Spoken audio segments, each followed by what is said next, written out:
नमस्कार विद्यार्थी मित्रांनो, आपण व्यवस्थापन विषयाच्या अभ्यासक्रमाला प्रवेश घेतलेला आहे. त्यामध्ये कम्युनिकेशन किंवा संदेशवहन हा एक अतिशय महत्त्वाचा विषय आहे. व्यवस्थापकाला आपल्या संस्थेमध्ये अनेक वेळा कम्युनिकेशन करावं लागतं. हाताखालच्या लोकांना ऑर्डर्स देणं, कधी दुसऱ्या संस्थेला पत्र पाठवणं, सहकाऱ्यांशी आपल्या संस्थेमधील प्रॉब्लेम्सबाबत चर्चा करणं, या आणि अशा अनेक प्रसंगी तो कम्युनिकेशन करत असतो.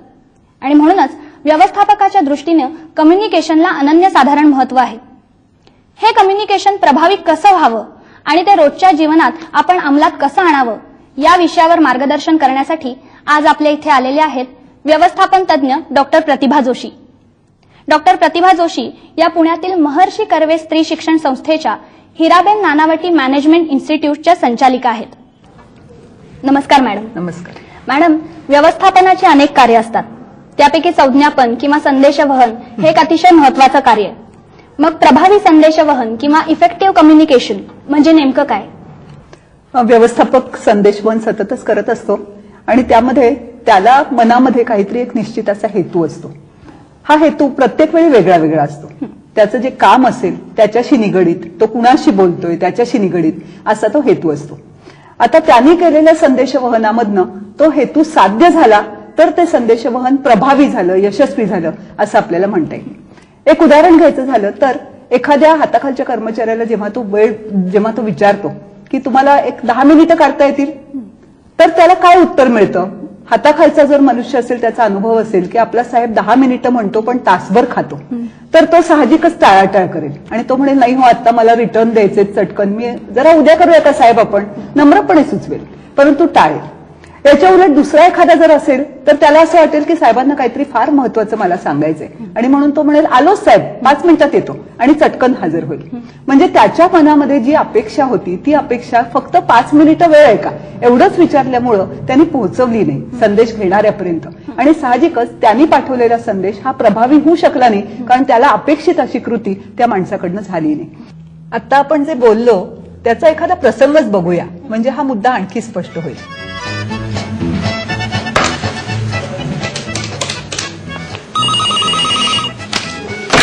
हॅलो. आहे रे, माझ्या कॅबिनला आहे. हा, येतो सर. साहेबांनी बोलवलंय.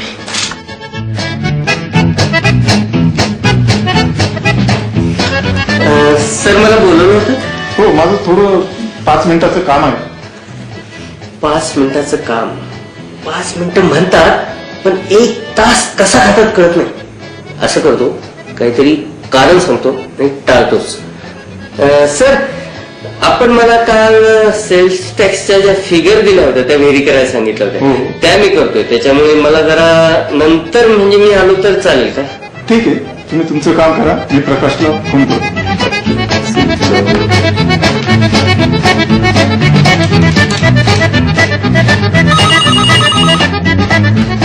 हॅलो. हा, बोला सर. माझ्या कॅबिनला येतोस का? हा, येतो सर, लगेच येतो सर. ओके. साहेबांनी बोलवलेलं आपल्याला. सर, तुम्ही मला बोलवलं? हो प्रकाश, तुझ्याकडे 5 मिनिटं वेळ आहे? हो, आहे सर. हा? हो. ही फाईल घेऊन ये. म्हणून आपल्या मनातला हेतू आणि दुसऱ्या संदेश जो घेतो त्याला कळलेला हेतू याच्यामध्ये एकवाक्यता जेव्हा होते तेव्हा संदेशवहन यशस्वी झालं आणि प्रभावी झालं असं आपण म्हणू शकतो. आत्ताच आपण म्हणालात की प्रत्येक व्यवस्थापकाला प्रभावी संज्ञापन करता आलं पाहिजे, तरच तो यशस्वी होतो. पण मग व्यवस्थापकाच्याच दृष्टीनं हे विशेष महत्वाचं कसं ठरतं? यशस्वी व्यवस्थापक आपण कुणाला म्हणतो तर जो मर्यादित साधन संपत्तीमध्ये अडचणी दूर करून आपलं उद्दिष्ट साध्य करतो तो. या दृष्टीने तो जेव्हा संज्ञापन करत असतो, संदेशवहन करत असतो, तेव्हा त्याच्यावर 2-4 प्रकारच्या जबाबदाऱ्या असतात. एक म्हणजे हाताखालच्या लोकांच्याकडनं त्याला काम करून घ्यायला लागतं, कारण आपण म्हणतोच की व्यवस्थापक तो असतो जो इतरांकडून आपलं काम प्रभावीपणे करून घेतो. आता हे काम जर करून घ्यायचं असेल तर त्याला सूचना नीट देता आल्या पाहिजेत, त्या हाताखालच्यांना कळल्या पाहिजेत. त्याच्याच बरोबर त्याला लोकांच्या मध्ये एक संघभावना निर्माण करायची असते, टीम स्पिरिट निर्माण करायचं असतं. कारण कोणीही व्यवसाय संस्थेमध्ये आयसोलेशनमध्ये एकटा असं काम करू शकत नाही. त्या सगळ्यांच्या मिळून कामाचा एक परिणाम एकत्र असा आपल्याला दिसत असतो. अशा वेळेला सुद्धा या सगळ्यांमध्ये एक सहमती कशी निर्माण होईल हे त्याला संदेशवहनातनं साध्य करायला लागतं. शिवाय एखादा व्यवस्थापक जेव्हा बोलतो तेव्हा तो काही फक्त आपल्या हाताखालच्या किंवा आपल्या बरोबरीच्या अशा लोकांमध्ये बोलतो असं नव्हे, तर त्याच्याशी डील करणारे वेगवेगळे क्लायंट्स असतात, स्पर्धक संस्थांचे प्रतिनिधी असतात, प्रेसचे लोक असतात, बाहेरचे काही लोक असतात, कस्टमर्स असतात. या सगळ्यांशी तो जेव्हा बोलतो किंवा जेव्हा तो लेखी स्वरूपात काही पाठवतो तेव्हा त्याच्यावरून त्याच्या व्यवसाय संस्थेची प्रतिमा लोकांच्या मनामध्ये निर्माण होत असते. ती जर चांगली प्रतिमा निर्माण व्हायला हवी असेल तर सुद्धा त्याला अतिशय प्रभावी असा संदेशवहन करणारा व्हायला लागतं. थोडक्यात सांगायचं तर त्याची जी उद्दिष्ट असतात कामाची ती साध्य करण्यामध्ये तो यशस्वी होणं अत्यंत महत्वाचं असतं आणि या दृष्टीने तो चांगला संदेशवहन करणारा हा ठरावा लागतो. म्हणजे संस्थेची उद्दिष्ट साध्य करण्यासाठी प्रत्येक व्यवस्थापकाला प्रभावी संदेशवहन येणं खूप गरजेचं आहे. होय. मग हे प्रभावी संदेशवहन साध्य करण्यासाठी व्यवस्थापकाला काही विशेष प्रयत्न करावे लागतात का, किंवा त्याची काही कौशल्य, अशी एक सर्वोत्तम कृती अशी काही आहे का? संदेशवहनाच्या शैली पुष्कळ आहेत, पण एक ठराविक शैली किंवा एक ठराविक फॉर्म्युला हा नेहमी उपयोगी पडेल असं नाही आपल्याला म्हणता येणार. आता असं का, तर आपल्याला त्याच्यासाठी संज्ञापनामध्ये जे मूल घटक आहेत त्यांचा विचार केला पाहिजे.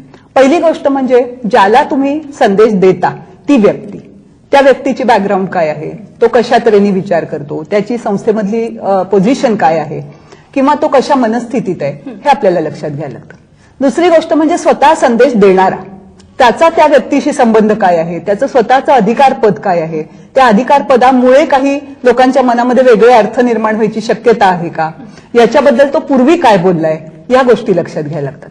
तिसरी महत्वाची गोष्ट म्हणजे जो संदेश द्यायचा आहे तो संदेश कितपत किचकट आहे, त्यात तपशील खूप आहे का थोडक्या शब्दात सांगता येण्यासारखं आहे, हे त्याला पाहावं लागतं. हा संदेश तो कोणत्या माध्यमातून देणार आहे याचाही त्याला विचार करायला लागतो. म्हणजे एखाद वेळेला तो एक चिठ्ठीवर लिहील आणि पाठवेल, एखाद वेळेला तो फोन उचलेल आणि बोलेल. म्हणजे त्याच्या हाताखालच्या एखाद्या कनिष्ठाला समजा चांगलं काम केल्याबद्दल एखादा अवॉर्ड त्या कंपनीचा जाहीर झाला असेल तर तो फोन उचलेल आणि त्याला कॉंग्रॅच्युलेशन्स असं म्हणेल. तिथे तो चिठ्ठी आणि पत्र नाही लिहित बसणार, कारण लगेच दाद देणं हे त्याच्या दृष्टीने महत्वाचं असेल. याच्याच बरोबर कोणत्या वातावरणात तो संदेश वहन करतोय, तिथे वेळ पुरेसा आहे का नाही, खर्च करायला पुरेसा व्हावे का नाही, हे पण त्याला लक्षात घ्यायला लागतं. म्हणजे एक संदेश आज पाठवत तो असेल तर त्यावेळच्या परिस्थितीनुसार तो जे काही ठरवतो ते उद्या तेच असेल असं नाही. त्यावेळची जी परिस्थिती असेल ती त्याला त्यावेळी लक्षात घ्यायला लागेल आणि मग संदेश वहन करायला लागेल. याच्यावरून आपल्याला असं म्हणता येईल की एक शैलीची निवड ही सुद्धा या सगळ्या घटकांवरनं ठरेल. एखादा त्याचा कर्मचारी असेल तो प्रत्येक गोष्ट भयंकर गंभीरपणे घेणारा असेल. आता त्याच्याशी जर तुम्ही बोचऱ्या, विनोदी, खुसखुशीत शैलीत काही बोललात तरी ते त्याला पचणार नाही, कारण त्याची ती प्रवृत्तीच नाहीये. तो म्हणेल बघा माझी चेष्टा करते. याच्या उलट एखादा कर्मचारी असेल त्याला तुम्ही जर फार गंभीरपणे काही सांगायला गेलात तर तो म्हणेल पहा बॉसिंग करतोय. याच्या उलट त्याला टोमणे मारले तर कदाचित पटकन कळेल. म्हणजे त्या व्यक्तीवरती सुद्धा किंवा त्या वातावरणावरती सुद्धा त्याला आपली शैली ठरवायला लागते. तर अशा शैली अनेक आहेत, त्यापैकी कुठली निवडायची हे तारतम्यानेच त्याला ठरवायला लागतं. म्हणजे याचा कुठलाही एक असा स्टँडर्ड फॉर्म्युला आहे, तो दरवेळी वापरला हमखास यशस्वी अशा स्वरूपाचा तो ठरला असं होऊ नाही शकत. म्हणजे संदेशवहनासाठी एकच फॉर्म्युला नाहीये. मग या प्रभावी संदेशवहनासाठी व्यवस्थापकाला काही वेगळी कौशल्य आत्मसात करावी लागतात का? संदेशवहनासाठी 3 प्रकारची कौशल्य लागतात. काही असतात ती मानसिक कौशल्य असतात, काही असतात ती भाषाविषयक कौशल्य असतात, तर काही कौशल्य असतात ती संभाषणामधनं साध्य करण्याची कौशल्य असतात. आता याच्यातली आपण जर मानसिक कौशल्य पाहिली, आपण उदाहरण घेऊया, कारण की याची तपशीलवार चर्चा आपल्याला मोजक्या वेळामध्ये करता येणार नाही. परंतु आपण जर भावनिक कौशल्य हा एक भाग घेतला तर कधी कधी असं असतं की आपण ज्याला संदेश पाठवत असतो त्याविषयी आपल्या मनामध्ये काहीतरी पूर्वीच्या कल्पना असतात किंवा आपले काही पूर्वानुभव असतात. आता त्याच चष्म्यात जर आपण त्याच्याकडे बघायला लागलो आणि जर संदेशवहन करायला लागलो तर कदाचित तो माझा ऐकणारच नाही, तो त्याच्या मनासारखंच करील, असं काहीतरी मनात धरून आपण संदेशवहन करू. आणि मग ते धरूनच आपण संदेशवहन करत असल्यामुळे आपल्याला मुळात जे म्हणायचंय ते कदाचित बाजूला राहील आणि आपण नको त्या गोष्टीवर कारण नसताना भर देऊ. किंवा कधी कधी असं होऊ शकेल की आपण संदेशवहन जे करतो आहोत त्याच्यावरती आपल्याला लक्ष केंद्रित करायला लागतं. तर आपण जर 4 गोष्टी करत असलो, म्हणजे एका बाजूला आपण कनिष्ठाशी बोलतोय आणि दुसऱ्या बाजूला फायलींवरती सह्या खरडतोय, असं जर झालं तर साहजिकच ऐकणाऱ्याचं लक्ष सुद्धा बोलण्याकडे आणि तुम्ही हाताने काय सह्या करतायत त्याच्याकडे, अशा दोन्हीकडे विचलित होईल आणि तुम्हाला कदाचित चांगलं संदेशवहन करता येणार नाही. तर म्हणून काही भावनिक कौशल्य या स्वरूपाची ही आपल्याला चांगलं संदेशवहन करायला लागतं. दुसरी गोष्ट म्हणजे भाषा कौशल्य. आता आपण जी भाषा बोलतो ती प्रभावी असली पाहिजे, पण प्रभावी याचा अर्थ खूप अवजड असे शब्द वापरले पाहिजेत असं नव्हे. कारण आपण अवजड शब्द वापरले की आपलं बोलणं कठीण करतो.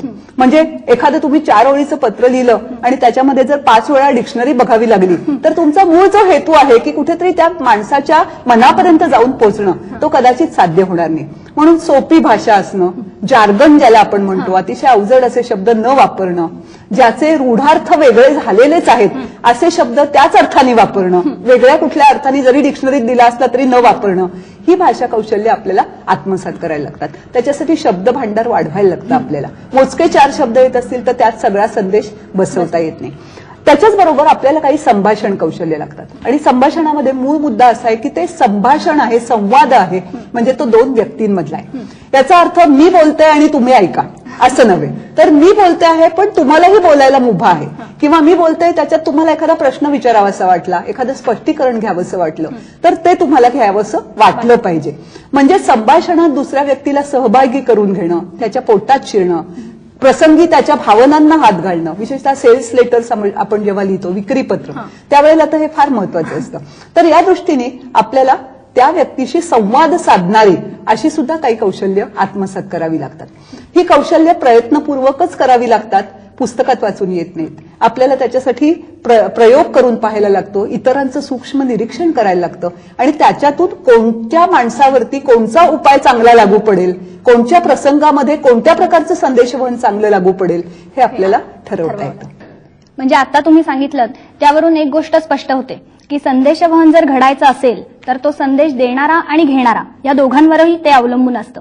मग या संदेशवहनाची नक्की जबाबदारी कोणावर असते? आपल्याला पुष्कळदा असं वाटतं की संदेश देणाऱ्यावरती प्रभावी संदेशवहनाची जबाबदारी असते, पण हे पूर्ण अर्थाने खरं नाही. जास्त जबाबदारी असते असं कदाचित आपण म्हणू शकू, पण संदेश घेणाऱ्यावर सुद्धा तितकीच जबाबदारी असते. कारण संदेशवहन केव्हा होतं? संदेश देणारा जेव्हा एखादी गोष्ट सांगतो आणि ती संदेश घेणाऱ्याला जेव्हा समजते तेव्हा. आता इथे संदेश समजून घेणाऱ्याच्या बाजूनी होणारं कार्य सुद्धा तितकंच महत्वाचं आहे. आणि या दृष्टीने ही आपण जी मुद्द्यांची चर्चा करतोय ना, याच्यापेक्षा 2 व्यक्तीत प्रत्यक्षात काय घडतं हे आपण आता पाहू. हॅलो, कधी आला? हे काय तुमच्या पुढे झालो, बरं झालं. त्याच्यापुढे काय आलं, मला फार वेळ थांबावं लागलं नाही. हा, अहो मुंबईहून कधी आला? मुंबईला कोण गेलो होतो मी, नाशिकहून परत आलो. हा, मग नाशिकहून कधी निघालात?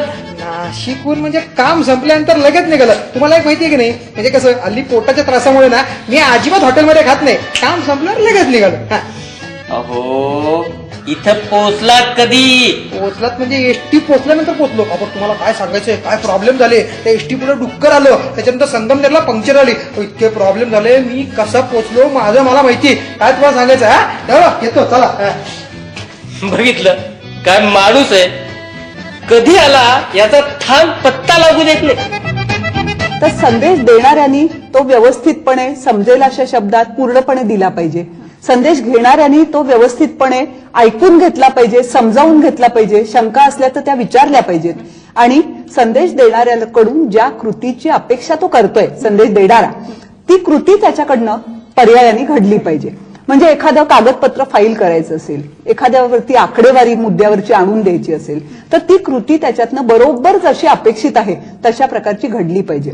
आता हे जर संदेश स्वीकारणाऱ्याच्या बाजूने सुद्धा व्हायचं असेल तर संदेश स्वीकारणाऱ्यांनी सुद्धा त्या प्रोसेसमध्ये, त्या प्रक्रियेमध्ये कुठेतरी भावनिकरित्या, मानसिकरित्या सहभागी होणं अपेक्षित आहे. एखादा प्रश्न कळला नाही तर साहेब म्हणजे मी असं करायचंय का असं विचारायला हरकत नाही, किंवा एखाद्या सहकार्याला हे मला थोडंसं आणखीन समजावून सांगता का असं म्हणायला हरकत नाही. एखादा पत्ता सांगितला तो नीट कळला नाही तर मी या मार्गाने गेलो तर ते अमुक इतक्या अंतरावर असेल का असा एखादा प्रश्न विचारायला हरकत नाही.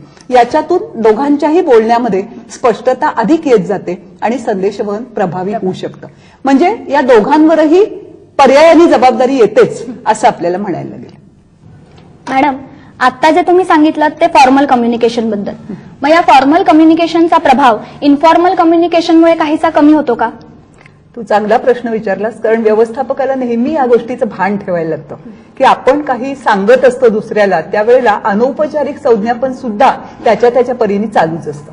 आता हे संज्ञापन अनेक तऱ्हांनी होतं. एखादी बातमी बाहेर फुटलेली असते, कोणाच्या तरी एखाद्या वरिष्ठाच्या वागण्यामधनं एखाद्या गोष्टीचा अर्थ कनिष्ठांनी घेतलेला असतो. कधी कधी आपल्याला मनात नसतं, पण आपल्या वागण्याचा अर्थ सुद्धा कनिष्ठ विशिष्ट पद्धतीने घेतात. उदाहरणार्थ, बोलत असताना जर एखादा व्यवस्थापक त्याच्या समोरचं पेपर वेट घेऊन गोलगोल फिरवत असेल तर त्याच्या डोक्यात काहीतरी विचाराचं चक्र चालू आहे असं काहीतरी कनिष्ठ हाताखालचा निष्कर्ष काढत असतो. आणि म्हणून तो जे काही म्हणेल त्याच्यावरती व्यवस्थापक पूर्ण लक्ष देईलच की नाही याच्याबद्दल त्याच्या मनात शंका ठेवूनच तो बोलायला सुरुवात करतो. म्हणून व्यवस्थापकाला नेहमी हे लक्षात ठेवायला लागतं की औपचारिक संदेशवहन आणि अनौपचारिक संदेशवहन या दोन्ही गोष्टी जोडीने गेल्या पाहिजेत. कारण त्याने कितीही जरी प्रयत्न केले तरी अनौपचारिक संदेशवहन त्याला थांबवता येत नाही. त्याच्या आवाक्यातली ती गोष्ट नसते. त्याच्या बरोबर जगायचं कसं हेच त्याला शिकावं लागतं. आणि या दृष्टीने अनौपचारिक संदेशवहन हे काय आहे हे जर त्यांनी समजावून घेतलं आणि त्याला अनुरूप किंवा प्रसंगी त्याच्यामधली चुकीची बाब एखादी काढून टाकायची आहे असं मनात ठेवून जर तो औपचारिक संदेशवहन करायला लागला तर ते निश्चितच प्रभावी होतं. आणि म्हणून बरेचसे व्यवस्थापक काय करतात तर औपचारिक संदेशवहनाला अनौपचारिक संदेशवहनाची जोड देतात. उदाहरणार्थ, एखाद्या नवीन योजनेचा शुभारंभ करायचा आहे आणि त्याच्यामध्ये लोकांचं काम वाढणार आहे, पण त्याच्यामध्ये फायदेही खूप होणार आहेत. मग तो काय करतो तर एखादी अशी नवी योजना जी येऊ घातलेली असते त्याच्या फायद्यांविषयी अनौपचारिकरित्या अगोदरच बोलायला लागतो. म्हणजे लोकांच्या मध्ये एक हवा निर्माण होते की हा आपल्याकडे आता हे आलं, अमुक कंपनीत आलंय बरं का, त्यांना केवढे तरी फायदे झाले, मग आता आपल्यालाही हे मिळणार, असं एक मनोभूमिका तयार व्हायला लागते. आणि या मनोभूमिकेला धरून ज्या वेळेला तो प्रत्यक्ष औपचारिक संदेशवहन करतो त्यावेळेला 50% काम अगोदरच झालेलं असतं. म्हणून व्यवस्थापकाला या दोन्हीचाही पूरक उपयोग कसा करायचा हे कळलं पाहिजे. जर त्यांनी अनौपचारिक संदेशवहन नकोच अशी भूमिका घेतली किंवा प्रत्येक वेळी तुम्हाला कळलेली माहिती चुकीचीच आहे म्हणून जर कनिष्ठांना हाणायला सुरुवात केली तर त्याचा हेतू साध्य होणार नाही, उलट त्याला विरोध निर्माण. म्हणजे इन्फॉर्मल कम्युनिकेशनही हे तितकंच महत्वाचं आहे आणि त्याचा उपयोग चांगला कसा करून घ्यायचा, त्याच्यासोबत कसं जगायचं हे व्यवस्थापकांनी नक्की ठरवलं पाहिजे. म्हणजे मॅडम, ह्या इन्फॉर्मल कम्युनिकेशनमध्ये फक्त तोंडी आपण जे बोलतो त्याच्या व्यतिरिक्त बॉडी लँग्वेज हाही एक आस्पेक्ट येऊ हा शकतो. फार महत्वाचा भाग आहे. कारण खूप वेळा व्यवस्थापक हा बोलत असताना त्याचं बोलणं आणि त्याचे हावभाव याच्यामध्ये जर साम्य नसेल तर घेणारा वेगळे अर्थ घेईल. तुमच्या हाताखालचा एखादा कनिष्ठ आहे आणि त्याला तुम्ही नुकतंच रागावला आहात पुष्कळसं, आणि त्याच कनिष्ठाला एखाद्या बाहेरच्या नाट्य स्पर्धेमध्ये एखादं बक्षीस मिळतं. आता तो कनिष्ठ जर तुमच्याकडे आला आणि तुम्ही जर त्याला एकदम हे वाक्य टाकलं की अहो मला वाटलं नव्हतं असं काही असेल तुमचं, आता तो काय घेईल की माझ्या हातनं चूक झालेली आहे आणि ती चूक कोणाच ठाऊक कुठपर्यंत गेली आहे हे माझा वरिष्ठ धरतोय. वास्तविक त्याला काय म्हणायचंय, तुम्ही नाटकाबिटकात काम करत होता हे मला माहित नव्हतं बरं का. समृद्धी, मला वाटतं मी तुला एक प्रसंग दाखवते, म्हणजे मग प्रत्यक्षात काय घडतं हे आणखीनच आपल्याला चांगल्या पद्धतीने कळेल. कॉंग्रॅच्युलेशन्स. काल तू नाटकातला जो काही परफॉर्मन्स केला तो बेस्ट, एकदम बेस्ट. तर आपण नाटकाविषयी नंतर बोलू, मी आता गडबडीत आहे. नंतर का काय प्रॉब्लेम आहे? साहेबांनी बोलवलंय, तुला आत्ताचे प्रॉब्लेम माहिती आहेत. आपल्याला सेलिब्रेशनचं ठरवायचंय. ऐक, मला साहेबांनी बोलवलंय. आपल्या साहेबाला नाटक या विषयातलं काही कळतं का, नाटक कशाशी खातात हे त्याला कळतं का. एक काम करतो, ते बघ तो बेल वाजवतोय, पेटलाय तिकडे, मी असं करतो साहेबाला भेटतो, मग आपण बोलू. साहेबाला सांग इंटरव्हॅन ट्रॉफी पुन्हा एकदा मिळवणे म्हणा. Yes, sir sorry. तुम्ही आत्ताच आला वाटतं. नाही सर, ते काल रात्री आमचं. तुम्ही त्यातले असाल असं वाटलं नव्हतं. त्यातले? तुमच्या नाटकाचं मला नवीनच कळालंय. अभिनंदन.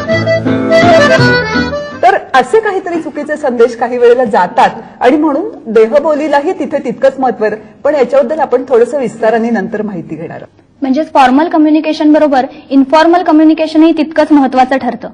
मग मला सांगा मॅडम, एकच संदेश जर आपण क्ष आणि य अशा दोन व्यक्तींना दिला तर त्यांच्यावरचा प्रभाव हा वेगवेगळा असेल का? त्यांच्यावरचा प्रभाव नक्की वेगळा असेल. याचं कारण क्ष आणि य ह्या दोन व्यक्ती मुळात एकसारख्या नाहीत. त्यांची पूर्वपीठिका वेगळी असेल, शिक्षण वेगळं असेल, त्यांना आलेले अनुभव वेगळे असतील, त्यांचा व्यवसाय संघटनेतला स्तर वेगळा असेल कदाचित, किंवा त्या विशिष्ट संदेश देणाऱ्या व्यक्तीविषयीचे त्यांच्या मनातले जे पूर्वग्रह असतील तेही कदाचित वेगळे वेगळे असतील. आणि त्यामुळं एकच संदेश किंवा एकच शब्द जरी वापरले तरी त्याचा प्रभाव कोणावर कसा पडेल हे त्या व्यक्तीवर नक्कीच अवलंबून असेल. एक उदाहरण घ्यायचं झालं तर एखादा ट्रेनर असेल आणि तो त्याच्या प्रशिक्षणामध्ये स्टोरेज कपॅसिटी असा शब्द समजा किंवा स्टोरेज फॅसिलिटीज असा शब्द जर वापरत असेल, आता हा शब्द त्यांनी ऑइल कंपनीमध्ये एखाद्या वापरला तर त्यांच्या दृष्टीने मोठाले ऑइल टँक्स असा त्याचा अर्थ होईल कदाचित. परंतु एखाद्या कम्प्युटर कंपनीमध्ये त्यांनी जर हा शब्द वापरला तर तिथे फ्लॉपी स्टोरेज किंवा डिस्क स्टोरेज एवढ्यापुरताच तो अर्थ मर्यादित राहील. म्हणजे मुळामध्ये त्याला जे म्हणायचं आहे ते स्पष्टपणे सांगण्यासाठी म्हणून त्याला आणखीन थोड्या तपशिलाची गरज भासेल तर त्याला प्रभाव बरोबर आपल्याला हवा आहे तो निर्माण करता येईल, नाहीतर त्याला येणार नाही. म्हणून त्यांनी नेहमी संदेश आपण कुणाला देतोय याच्याविषयीची व्यवस्थित माहिती घेऊन आपला संदेश योग्य तऱ्हेने प्लॅनच करावा लागतो. म्हणजे मॅडम, कम्युनिकेशनमध्ये संदेश घेणाऱ्या माणसाच्या फीडबॅकवर संदेश देणाऱ्याच्या बऱ्याचशा कृती आणि बोलणं अवलंबून असतं. मग ह्या सगळ्या व्यवस्थापनात यू ॲटिट्यूडला खूप महत्व असतं. म्हणजे मला आता आठवलं की व्यवस्थापनात यू ॲटिट्यूड असतं. मग संदेशवहनात यू ॲटिट्यूडचं महत्व काय सांगता येईल आपल्याला? संदेशवहनात तर यू ॲटिट्यूड सगळ्यात जास्त महत्वाची असते, कारण इथे तुम्ही कोणाकडे तरी संदेश देत असता आणि त्यामुळे त्या व्यक्तीचा सगळा पूर्वपीठिका म्हणा किंवा अनुभव म्हणा किंवा त्याचा स्तर म्हणा हे लक्षात घ्यायला लागतं. हे आपण मगाशीच बघितलं. आता हे प्रत्यक्षामध्ये कसं होतं, कधी कधी लोक असं करतात चूक की दुसऱ्या माणसाला लक्षातच न घेता आपलं जे म्हणणं आहे तेच रेटच सुटतात. एखादा तुम्हाला मनुष्य भेटतो, तुमच्या कंपनीची डीलरशिप तुम्हाला द्यायची असते आणि त्या भागात त्या माणसाचं चांगलं मोठं दुकान आहे असं तुम्हाला अंधुकसं आठवत असतं.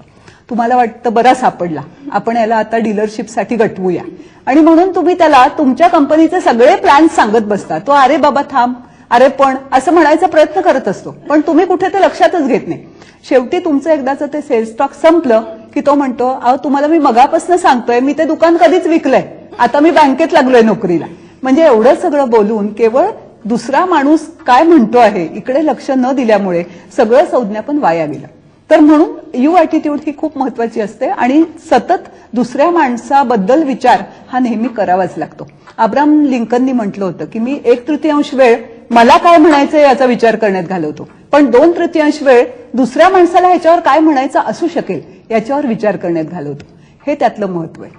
मॅडम, तुम्ही सांगितलं त्यावरून मला असं वाटतंय की प्रभावी संदेशवहन ही नुसतं पुस्तकं वाचून येणारी कला नाही, त्यासाठी आपल्याला रोजच्या जीवनात ते अंमलातच आणायला पाहिजे.